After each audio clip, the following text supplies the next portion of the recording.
ربیع الثانی ہے، بڑی 11ویں شریف کا دن ہے، اور اس دن کو خصوصیت کے ساتھ اس ہستی کے ساتھ نسبت اور تعلق ہے جس ہستی کو کائنات غوث الثقلین کے لقب سے جانتی اور پہچانتی ہے۔ سبحان اللہ۔ اللہ کے ولیوں کی پہچان کیسے ہوتی ہے، اللہ کے ولیوں کی معرفت کیسے آتی ہے، اللہ کے ولیوں کو کیسے پہچانا جاتا ہے، یہ جتنے بھی سوالات ہیں اگر ان کا جواب ڈھونڈا جائے تو ہمیں حدیث رسول سے ملتا ہے۔ سبحان اللہ۔ حضور نبی کریم صلی اللہ علیہ وسلم کی بارگاہ میں یہ سوال ہوا، سئل رسول اللہ صلی اللہ علیہ وسلم عن اولیاء اللہ۔ آقا علیہ السلام سے سوال ہوا، یا رسول اللہ اولیاء اللہ کون ہوتے ہیں، اولیاء اللہ کے بارے میں تعارف کروائیں، ان کی پہچان کیا ہے، ان کی علامت کیا ہے، نشانی کیا ہے؟ تو آقا علیہ السلام نے فرمایا الذین اذا رؤوا ذکر اللہ، فرمایا اللہ کے ولی وہ ہوتے ہیں ان کی پہچان یہ ہے جب ان کا چہرہ دیکھو تو خدا یاد آ جائے۔ سبحان اللہ۔ سبحان اللہ۔ یعنی بندے کی زبان سے بے ساختہ یہ نکلے اور دل یہ گواہی دے کہ واقعی یہ بندہ اللہ والا ہے، یہ بندہ اللہ کا بندہ ہے۔ فرمایا کہ ان کی زیارت کرنے سے خدا یاد آ جائے، ان کا دیدار کرنے سے اللہ کی یاد آ جائے، فرمایا سمجھ لو کہ یہ اللہ کا ولی ہے۔ سبحان اللہ۔ اللہ کے ولی کی یہ پہچان ہے، اللہ کے ولی کا یہ معرفت کا طریقہ ہے کہ جب اس کی شکل دیکھو تو خدا یاد آ جائے۔ وہ تمہیں دنیا کے پیچھے لگا ہوا نظر نہیں آئے گا، وہ تمہیں مال و دولت کمانے میں لگا نظر نہیں آئے گا، بلکہ جب بھی اسے دیکھو گے وہ خدا کی یاد میں لگا ہوا نظر آئے گا۔ ہر لمحے اسے خدا کی یاد ہی ہوتی ہے۔ یعنی اللہ کا ولی وہ ہوتا ہے جو کسی لمحے خدا کی یاد سے غافل نہیں ہوتا ہے، خدا کی یاد سے بے خبر نہیں ہوتا ہے۔ فرمایا کہ غفلت اس کے قریب آ ہی نہیں سکتی، وہ ہر وقت خدا کی یاد میں، اس کے ذکر میں، اس کے فکر میں، اس کی عبادت میں، اس کی ریاضت میں، اس کی بندگی میں، ہر لمحے زبان پر جو ہے وہ یار کی یاد تازہ ہوتی ہے۔ گویا اس کی شان یہ ہوتی ہے، اس کی علامت یہ ہوتی ہے کہ دل یار ول ہاتھ کار ول۔ واہ واہ سبحان کہ ہاتھوں سے وہ کام کرتا نظر آئے گا مگر دل میں خدا کی یاد ہوگی۔ سبحان اللہ۔ زبان پہ خدا کا ذکر ہوگا۔ حضور نے کیا فرمایا؟ الذین اذا رؤوا ذکر اللہ، فرمایا ولیوں کی پہچان کا طریقہ یہ ہے انہیں دیکھو تو دنیا کی محبت نہ بڑھے، انہیں دیکھو مال و دولت کی محبت نہ بڑھے، انہیں دیکھو تو بندے کی عبادت کے اندر جو ہے وہ بیزاری اور نفرت پیدا نہ ہو، بلکہ انہیں دیکھو تو عبادت میں بھی دل لگے، انہیں دیکھو تو مال و دولت سے بھی نفرت پیدا ہو، انہیں دیکھو تو اللہ رسول کی یاد بھی تازہ ہو جائے۔ سبحان اللہ۔ یہ وہ نشانی ہے، یہ وہ علامت ہے اللہ کے ولیوں کو پہچاننے کی جو زبان مصطفیٰ صلی اللہ علیہ وسلم سے صادر ہوئی ہے۔ آج تو ہم نے بس اپنے اپنے معیار بنا رکھے ہیں نا کہ یہ ولی کی کیا پہچان ہے۔ ولی کی پہچان یہ ہے کہ وہ کرامت دکھا دے، ولی کی پہچان یہ ہے کہ وہ ہوا میں اڑتا ہے، ولی کی پہچان یہ ہے کہ پانی کو مصلح بچھائے۔ یہ ولیوں کی پہچانیں نہیں، نہ یہ علامتیں ہیں، کیونکہ جو کام عقل و عادت کے خلاف ہوتا ہے اس کے علماء نے کئی اقسام بیان فرمائی ہیں۔ مثال کے طور پر عقل و عادت کے خلاف اگر کوئی کام صادر ہوتا ہے ایسی ہستی سے جو دعوی نبوت رکھتی ہے تو اس کو کہا جاتا ہے معجزہ۔ کیا کہا جاتا ہے؟ معجزہ۔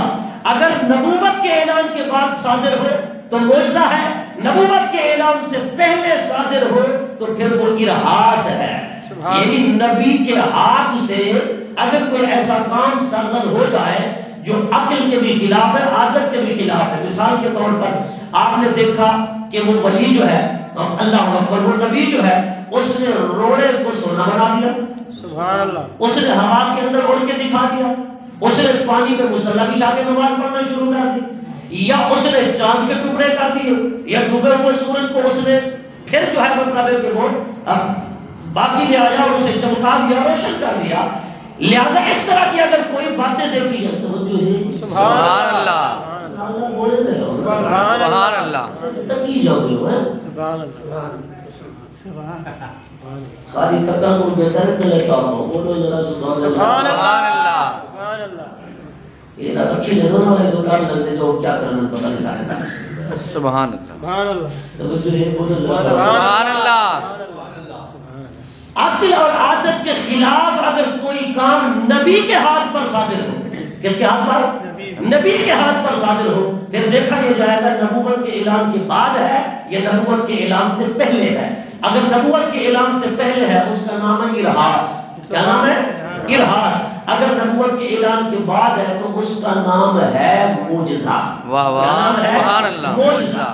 جی اسی طرح اگر وہ عقل و عادت کے خلاف کوئی کام صادر ہوا، وہ نبی کے ہاتھ پر نہیں بلکہ غیر نبی کے ہاتھ پر ہے، پھر وہ غیر نبی جو ہے نبی نہیں، رسول نہیں، آخر وہ کیا ہے؟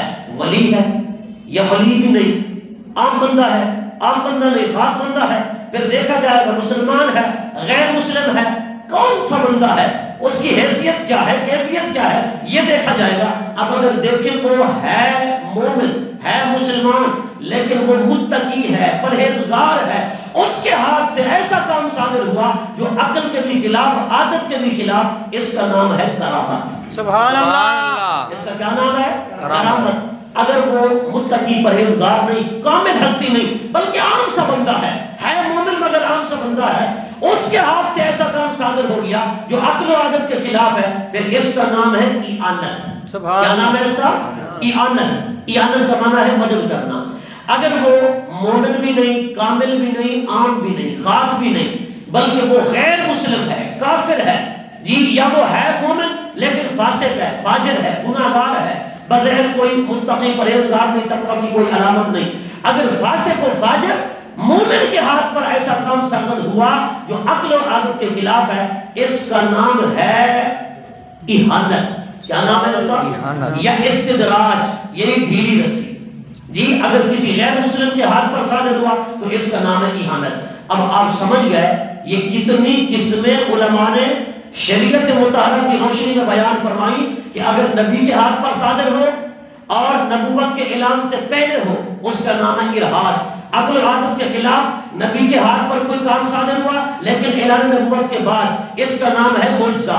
اگر نبی نہیں غیر نبی کے ہاتھ پر صادر ہوا پھر وہ متقی اور پرہیزگار کامل ہے، اس کے ہاتھ پر صادر ہوا تو یہ ہے کرامت۔ اگر عام مومن ہے لیکن وہ فاسق فاجر نہیں، گناہگار نہیں تو اس کو کہتے ہیں اعانت۔ اگر فاسق فاجر اور گناہگار ہے اس کا نام ہے استدراج۔ اگر وہ مومن ہے ہی نہیں، مسلمان ہے بلکہ کافر ہے، اس کے ہاتھ پر صادر ہوا تو اس کا نام ہے اہانت۔ واہ واہ سبحان اللہ۔ آپ دیکھیں یہ ساری چیزیں اگر ہمارے سامنے آ جائیں نا تو ہم کبھی کسی کے دامے فریب میں نہیں پھنس سکیں گے، کسی کے شکنجے میں ایسے جلدی نہیں آ جائیں گے کہ اگر کوئی چوڑا ہے، کوئی مریچا ہے، کوئی سکھ ہے، کوئی ہندو ہے، اگر وہ عقل و عادت کے خلاف کام کر کے دکھا رہا ہے، وہ جو ہے وہ مٹی کو سونا بنا رہا ہے یا کوئی ایسا کام دکھا رہا ہے تو ہم کہتے ہیں جی بڑا کامل ہے، بڑا ہی قابل ہے، بڑا ہی صاحب کرامت ہے۔ یہ کرامت نہیں، یہ اس کا اور نام ہے۔ کرامت تو صرف اس کے ہاتھ پر ہوتی ہے جو نبی کی شریعت کا پابند بھی ہو، مومن بھی ہو، متقی اور پرہیزگار اور کامل ہو۔ سبحان اللہ۔ اس کو کہتے ہیں کرامت۔ اب کیا رولا ہے؟ ہر چیز کو ہم کرامت ہی کہہ دیتے ہیں۔ اگر ہر چیز کو کرامت کہہ دیں گے نا تو پھر ہم چوڑوں کے ہاتھ پر بھی بیعت ہو جائیں گے، جی، فاسق و فاجر کے ہاتھ پر بھی بیعت ہو جائیں گے۔ نہیں دیکھتے آپ کہ آج ہم کن لوگوں کے ہاتھوں پھنسے ہوئے ہیں؟ الا من شاء اللہ، چند لوگ ہیں جو حضور کی شریعت کے تابعدار اور پیروکار ہیں، باقی بس ہمارا یہ ایک طریقہ ہے نا کہ جی ولی ہے تو ولی کا بیٹا بھی ولی، عالم ہے تو عالم کا بیٹا بھی عالم۔ یہ قسمتی، یہ معیار بالکل غلط ہے۔ معیار وہ اپناؤ جو معیار قرآن و سنت نے دیا ہے۔ حضور نے کیا فرمایا؟ ولی وہ ہے، فرما اس کے چہرے کو دیکھو تو خدا یاد آ جائے۔ سبحان اللہ۔ اس کے چہرے کو دیکھو تو خدا یاد آ جائے، خدا کی یاد تازہ ہو جائے۔ فرما ولی وہ ہے، اللہ والا وہ ہے۔ پھر آقا علیہ السلام نے فرمایا قیامت کا دن ہوگا، کچھ لوگ ایسے ہوں گے، فرمایا نہ نبی ہوں گے، نہ رسول ہوں گے، نہ شہید ہوں گے، لیکن نبی، رسول، شہید ان کے مقام کو دیکھ کر رشک کریں گے، کیونکہ وہ خدا کے قرب میں ہوں گے، خدا کے مقرب ہوں گے۔ فرمایا تو پھر صحابہ نے عرض کیا آقا وہ کون ہوں گے؟ ان کی کوئی علامت، ان کی کوئی وجہ؟ آقا علیہ السلام نے فرمایا اس کی وجہ یہ ہوگی کہ وہ نہ نبی ہوں گے، نہ رسول، نہ شہید، وہ اللہ والے ولی ہوں گے۔ سبحان اللہ۔ فرمایا تو اولیاء اللہ ہوں گے۔ کیا ہوں گے؟ اولیاء اولیاء اللہ ہوں گے۔ فرمایا اولیاء اللہ ہوں گے، اللہ کے ولی ہوں گے۔ فرمایا کہ رب انہیں ایسا مقام عطا فرمائے گا، ایسا تاج اور تخت عطا کرے گا، فرمایا نبی اور رسول بھی رش کریں گے، غبطہ کریں گے، رش کریں گے۔ حضرات گرامی، پھر آقا علیہ السلام کے صحابہ نے عرض کیا آقا وہ جنت میں ہوں گے تو پھر جنت میں اکیلے جائیں گے؟ حضور نے فرمایا جنت میں اکیلے نہیں جائیں گے۔ حضور نے فرمایا کہ وہ ایک زنجیر بنائیں گے، فرمایا کہ ان کے ہاتھ میں کسی اور کا ہاتھ ہوگا، پھر اس کے ہاتھ میں کسی اور کا ہاتھ، اس کے ہاتھ میں کسی اور کا ہاتھ، فرمایا کہ اسی طرح کی لمبی زنجیر بن جائے گی ہاتھوں کی۔ فرمایا پہلا بندہ اس وقت تک جنت میں نہیں داخل ہوگا جب تک آخری کو داخل نہیں کروا دے گا۔ سبحان اللہ۔ کہ آقا یہ زنجیر بنانے والے ہاتھوں کی کون ہوں گے؟ حضور نے فرمایا یہ وہ ہوں گے۔ فرمایا ایک تو ہوگا نا ولی کامل جس کو رب بغیر حساب کے جنت میں بھیجے گا، فرمایا ان کے ہاتھوں میں ہاتھ دینے والے ان کے مریدین ہوں گے، سبحان اللہ۔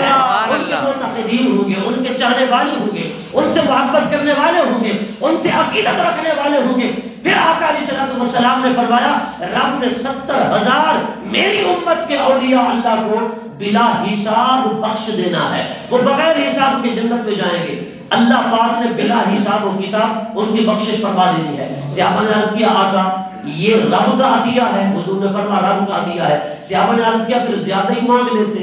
حضور نے فرمایا ہاں زیادہ بھی میں نے مانگ لیا ہے۔ اللہ تبارک و تعالیٰ اس ہر ایک کے ہاتھ پر 70,000 کی مغفرت فرمائے گا۔ سبحان اللہ۔ ان میں سے ہر ایک کے ہاتھ پر 70,000 کی بخشش فرمائے گا، 70,000 کی مغفرت فرمائے گا۔